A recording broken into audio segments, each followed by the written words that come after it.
కోపిస్తే ఆ ఇంట్లో మనశ్శాంతి ఉండదు, సమాధానం ఉండదు. మీరు పాత ఇంట్లో ఉన్నా, కొత్త ఇంట్లో ఉన్నా, అత్తింట్లో ఉన్నా, సొంత ఇంట్లో ఉన్నా, ఇవి మీ ఇళ్లలో ఉండాల్సినవి, మీ కుటుంబంలో ఉండాల్సినవి. మొదటిగా ప్రేమ అన్నాడు. దేవుడు ప్రేమ ఉన్నాడు, మీరు కూడా ప్రేమ కలిగి ఉండండి. రెండవది కుటుంబ ప్రార్థన కలిగి ఉండండి. నీతి, ఈ రోజు నుండి దేవుని వాక్యం నమ్ముట, అది నీతి. వివేచన కలిగి ఉండండి, అది చాలా అవసరం. ఇంటిని స్థిరపరుస్తుంది, బ్రతుకుని స్థిరపరుస్తుంది. సమాధానం కలిగి ఉండండి, సమాధానాన్ని దేవుడు మీకు అనుగ్రహిస్తాడు. దయ కలిగి ఉండండి, భయభక్తి కలిగి ఉండండి. పరిశుద్ధాత్మ నడిపింపుకు లోబడినట్లయితే 7 విధాలైన అద్భుతమైన విషయాలు మీ ఇంటి పునాదిలో ఉండును గాక.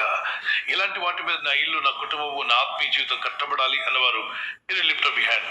ప్రార్థన చేసుకున్నాం.